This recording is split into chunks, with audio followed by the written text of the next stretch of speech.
खिलाफ बंद कमरों के अंदर, मुल्क से बाहर और मुल्क के अंदर एक साजिश हो रही है। और वो साजिश ये है कि वो चाहते हैं कि इमरान खान की जान ले ली जाए।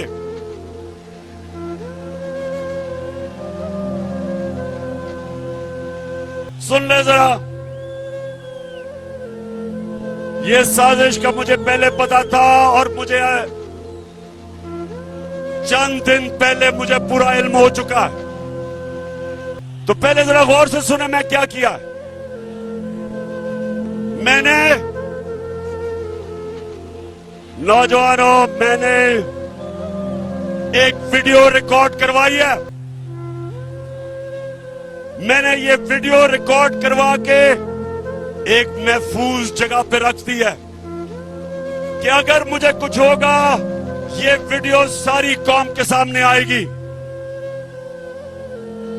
और इस वीडियो में मैंने पिछली गर्मियों से जो ये मेरे खिलाफ साजिश हुई, जो इस साजिश में मुलव्वस है, मैंने एक एक का नाम लिया इस वीडियो में।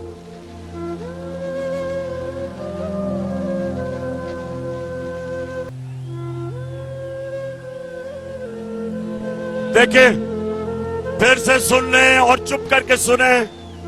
मैं आपके सामने अहम बात कर रहा हूं। मैंने वीडियो रिकॉर्ड करवाई है। साजिश है, और साजिश ये है कि उन्होंने समझा है कि ये इमरान खान हमारे रास्ते में रुकावट है और इसको हटाना चाहिए। मुझे मारने की साजिश है और इसलिए मैंने ये वीडियो रिकॉर्ड करवाई है, क्योंकि मैं तो इसको जहाद समझता हूं, मैं तो सियासत नहीं समझता। मैं तो अपने अल्लाह के लिए लड़ रहा हूं।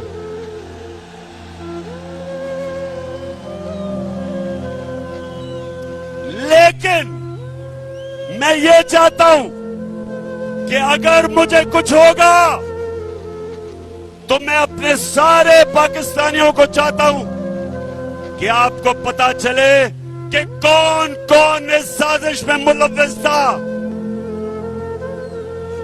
बाहर बैठ के कौन इस साजिश का किरदार था और मेरे मुल्क में बैठ के किस किस ने साजिश की, इनमें सबके मैंने नाम लिए। बस इनमें सारों के मैंने नाम लिए जिन्होंने ये प्लानिंग की, और एक एक का नाम मैंने कहा कि ये मेरे दिल पे लिखा हुआ है कि इन्होंने कैसे पूरी प्लानिंग करके एक बैरूनी मुल्क साजिश, जिसमें ये सारा इस मुल्क का करप्ट टोला उसके साथ मिलके, और कौन कौन मजीद लोग इनके साथ थे, इन्होंने जो मेरी कमेंट कराई है और जो आगे ये करने जा रहे हैं।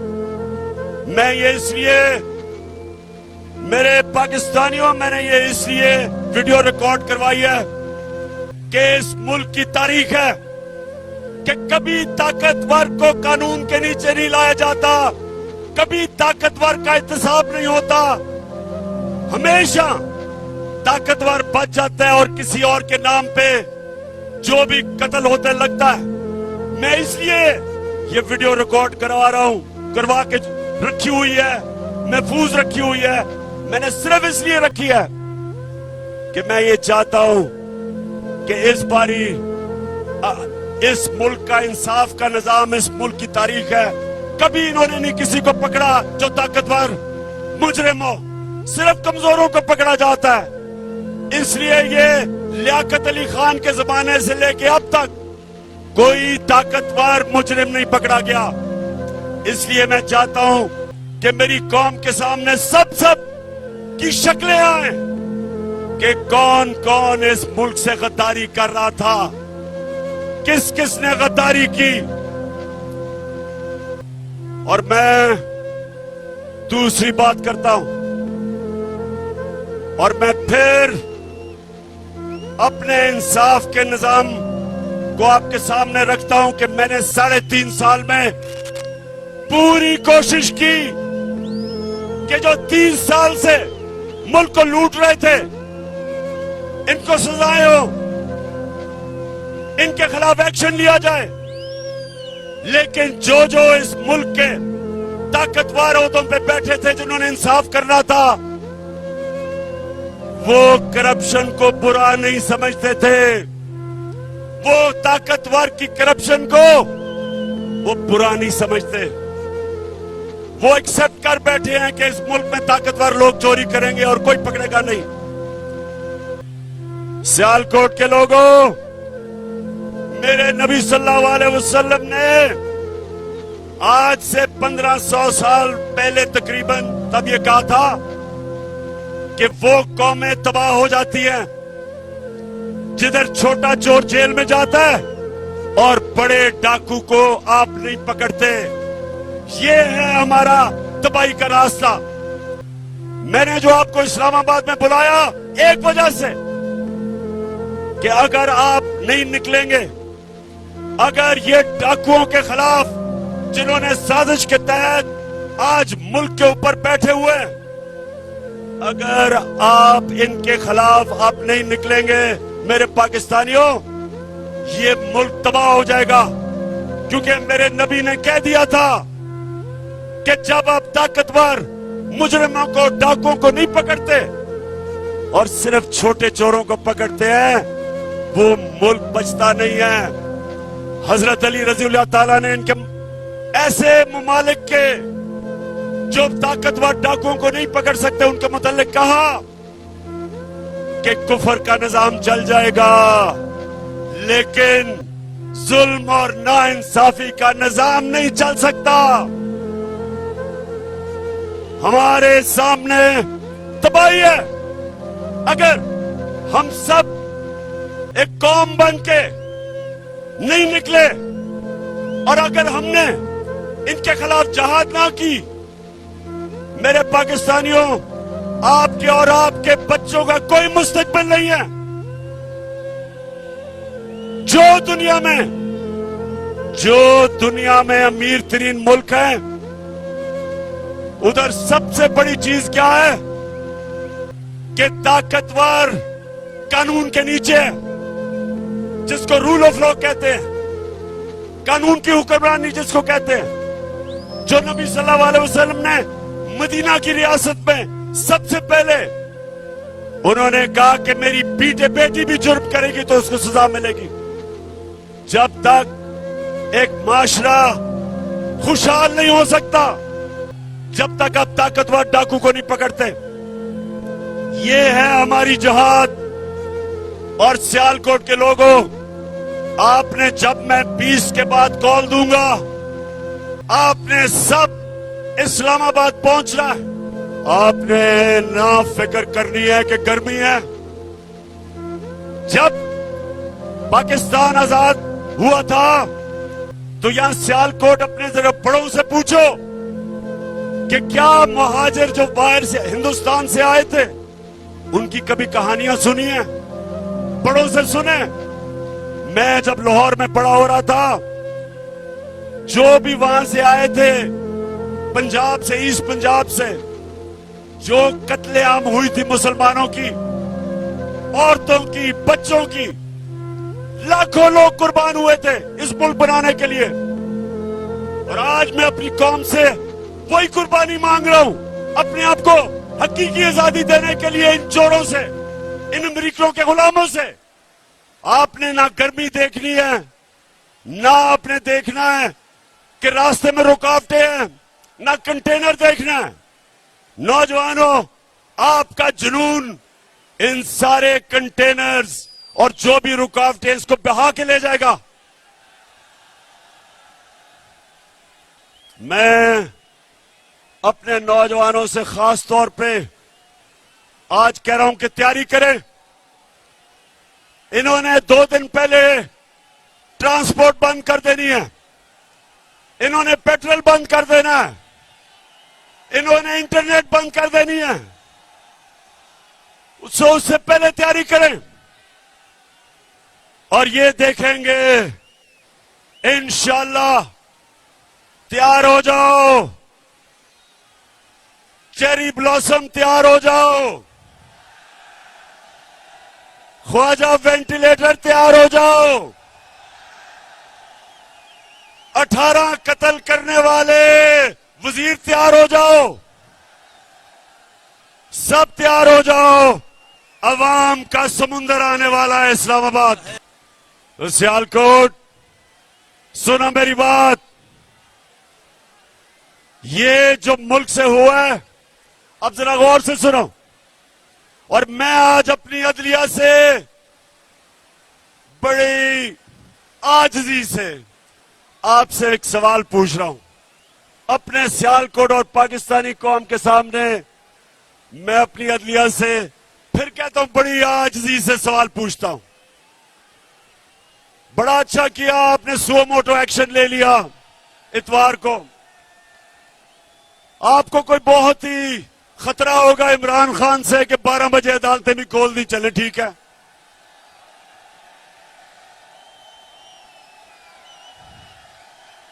बहुत खतरनाक हूं मैं, बहुत ही बड़ा, मैं कोई मुल्क से गद्दारी करने जा रहा था कि रात के 12 बजे अदालतें खोल दी। तो मैं आजिज़ी से अपनी अदलिया से पूछता हूं, और बड़ा मासूमाना सा सवाल है कि शहबाज शरीफ, इसका बेटा हमजा शरीफ, और जो मफरूर बेटा हुआ है सलमान शहबाज, 24 अरब रुपए के इनके ऊपर FIA के केसेस हैं। सुने जरा सियालकोट, 24 अरब रुपए के केसेस हैं। प्राइम मिनिस्टर पे, चीफ मिनिस्टर पे, और जो भाई भगौड़ा हो चुका है, 24 अरब रुपए का मतलब, 24 अरब रुपए का मतलब कि 2400 करोड़ रुपए के इनके ऊपर करप्शन के केसेस हैं। अब मैं ये सवाल पूछता हूं कि मुझे दुनिया में एक मुल्क बता दो कि FIA इन्वेस्टिगेट करके आपके ऊपर ये केसेस बनाती है, और इक्तदार में आके आप उसी FIA के ऊपर बैठ के और सबसे पहले सारे वो लोग जिन्होंने केसेस बनाए उनको फारिग करते हैं। और फिर और मैं सलाम करता हूं डॉक्टर रिजवान आपको कि एक जबरदस्त FIA का ऑफिसर जिसमें दिलेरी थी, जो दलेर आदमी था, जिसने शरीफ माफिया के खिलाफ कार्रवाई करके मकसूद चपड़ासी के बैंक अकाउंट में और नौकरों के बैंक अकाउंट में 16 अरब रुपए पकड़े। और फिर क्या हुआ, डॉक्टर रिजवान के ऊपर दबाव डाला गया, हमजा शरीफ ने उसको धमकियां दी, और वो डॉक्टर रिजवान शदीद दबाव में था और उसको हार्ट अटैक हुआ, मर गया। कल क्या हुआ है, जो दूसरा ऑफिसर ये शहबाज शरीफ का FIA का केस इन्वेस्टिगेट कर रहा था, उसका नाम नदीम अख्तर था, उसको कल हार्ट अटैक हो गया। सियालकोट, उसको भी हार्ट अटैक हो गया कल। मैं ये सवाल पूछता हूं कि ये कैसे है कि माफिया का जो इन्वेस्टिगेट करता है उनके ऊपर किस तरह का दबाव है? किधर है मेरी अदालतें? आपका काम है इनकी हिफाजत करना। कौन आगे से इस मुल्क के कौन से सरकारी नौकर, कौन सी FIA, कौन सी FBR, कौन से पुलिस ऑफिसर, कभी भी आपके सामने खड़े होंगे। इस मुल्क के इदारे कैसे ताकतवर मुजरिमों के सामने खड़े होंगे, पहले ही डरते थे। और आप जब फिर साजिश के तहत इन मुजरिमों को ऊपर मुलव्वस कर दिया, तो आप मुझे सवाल पूछता हूं अपनी अदलिया से, कौन इस मुल्क के इदारों की हिफाजत करेगा?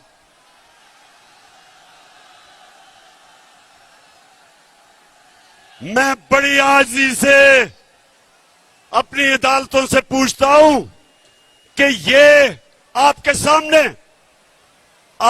सामने हमारी मुल्क की तबाही हो रही है। जब इदारे खत्म होते हैं, मुल्क तबाह हो जाता है। और मैं फिर ये अगला सवाल पूछता हूं कि ये जो हमारे जेलों में छोटे चोर भरे हुए हैं, उनका क्या ये कसूर है कि वो छोटे चोर हैं? क्या सबक ये मिल रहा है कि मुल्क पे डाका मारो तो बड़ा डाका मारो, नहीं तो जेल में चले जाओगे? मैं आज, अगर आपने इनको नहीं पकड़ना, तो मैं आज फिर से कहता हूं कि पाकिस्तान के जेल खोल दें, ये गरीबों को बाहर निकालें, जो बेरोजगारी में चोरी करते हैं, घर में बच्चे भूखे हैं, उनको बाहर निकाल दें। इन सारों की, इन गरीब चोरों की मिला के भी जो चोरी है, वो एक मकसूद चपड़ासी के जो 4 अरब आए थे बैंक में, उससे कम है। ये जुल्म का निजाम है। इसके मुतालिक हजरत अली ने कहा था, फिर से मैं बताता हूं कि कुफर का निजाम चल जाएगा, लेकिन नाइंसाफी और जुल्म का निजाम नहीं चल सकता। मैं आखिर में सिर्फ 2 बातें करना चाहता हूं।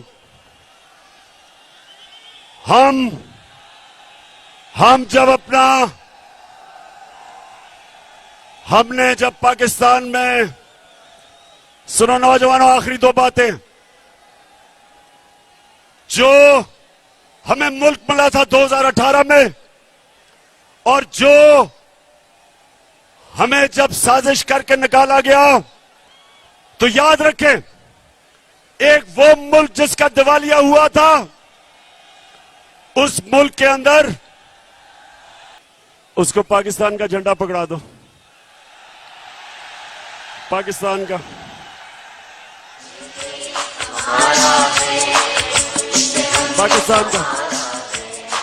पाकिस्तान, हाँ पकड़ाओ। जान से प्यारा है इसका एक जरा, जान से प्यारा। अच्छा सियालकोट, अब सुने, जब हमारी हुकूमत गिराई गई, तो अब अदाद और शुमार आए हैं। याद रखें कि पाकिस्तान की 2004 के बाद सबसे ज्यादा सनती पैदावार हमारे दौर में हुई। शाबाश शाबाश। ये है जुनून, ये जो जुनून है, ये कीमा के नान दे के जलसों पे लाके ये नहीं खरीदा जा सकता। और ये ही जुनून इंशाअल्लाह इस्लामाबाद के अंदर वो इनकलाब लेके आएगा जो हमें हकीकी तौर पे आजाद करेगा। तो अब ये पता चला, अब जो आदाद और शुमार आए मार्च के, सबसे ज्यादा 2004 के बाद पाकिस्तान की सनती पैदावार 10.6, 29% हमारी एक्सपोर्ट बढ़ी, ये भी रिकॉर्ड। 4 फसलों के अंदर रिकॉर्ड हुआ, मकई में, चावल में, गन्ने में और आलू में रिकॉर्ड हुआ। सबसे ज्यादा पैसा हमारे किसानों के पास गया। देहातों में खुशहाली आई, सारे बर्रे सगीर में सबसे ज्यादा रोजगार पाकिस्तान में हिंदुस्तान से भी ज्यादा। और सबसे बड़ी बात यह कि जो अब अदाद और शुमार आए हैं, पाकिस्तान की जो ग्रोथ रेट है वो तकरीबन 6% जो रिकॉर्ड है। तो कहने का मकसद यह है कि जब इन्होंने साजिश करके हुकूमत गिराई थी तब पाकिस्तान एक तरक्की के रास्ते पर निकल चुका था। जब से ये आए हैं चोर, रुपया तकरीबन 195 पे पहुंच गया, स्टॉक एक्सचेंज बैठ गई है। महंगाई का हाल यह है कि आज वो किधर हैं, वो किधर हैं, वो मीडिया हाउस किधर हैं जो जाके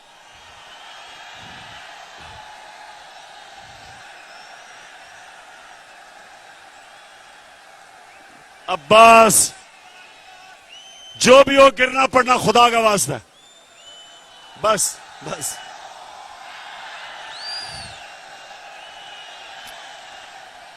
माशाअल्लाह माशाअल्लाह। इस्लामाबाद में सियालकोट की पूरी तैयारी है इस्लामाबाद के लिए।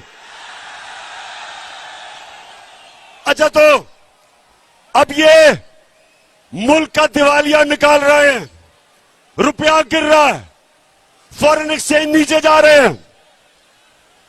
अब ये क्या करेंगे? अमेरिका के पास जाएंगे और अमेरिका से भीख मांगेंगे कि हमें पैसे दो, हमें बचाओ। बिलावल जा रहा है अमेरिका।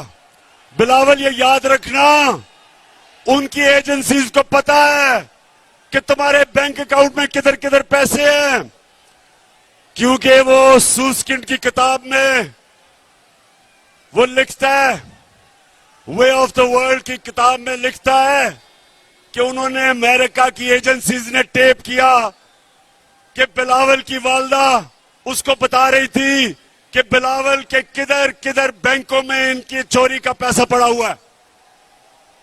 तो तुम उनके सामने आंखों में आंखें देख के बात नहीं करोगे, क्योंकि उनको पता है तो नवाज शरीफ की तरह कि तुमने पैसा किधर छुपाया हुआ है। तो पाकिस्तानियों, मैं आखिर में आप सबको इस्लामाबाद आने की सिर्फ एक वजह से आप सबको दावत देता हूं कि जो भी रुकावटें हो जाएं, आपने इसको तहरीके पाकिस्तान की तरह एक अपनी आजादी की जंग समझनी है। मेरे लिए यह जहाद है और यह आपके लिए भी जहाद है। अपनी जहाद के अंदर अपने खौफ की जंजीरें तोड़ दें। जिंदगी मौत अल्लाह के हाथ में, इज्जत अल्लाह के हाथ में, रिस्क अल्लाह के हाथ में। तो फिर डर किस चीज का? डर किस चीज का? आपके सामने खड़ा हूं, आपके सामने वो आदमी खड़ा है जिसको कुरान में अल्लाह कहता है जो लोग ईमान ले आए अल्लाह उनके खौफ दूर कर देता है। कोई खौफ नहीं है, आपको भी कोई खौफ नहीं होना चाहिए। तैयारी करें और इंशाअल्लाह इस्लामाबाद में मुलाकात होगी। उमर और उस्मान डार, जिस तरह आज आपने ये डाकुओं का मुकाबला किया, मैं आज आपको खराज तहसीन पेश करता हूं।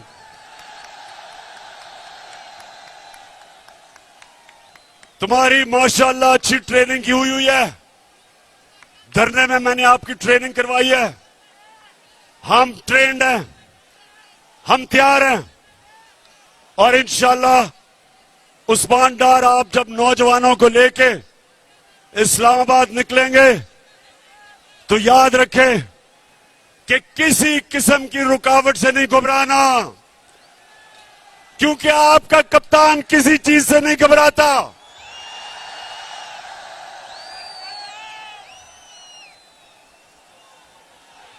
पाकिस्तान जिंदाबाद, पाकिस्तान पाइंदाबाद।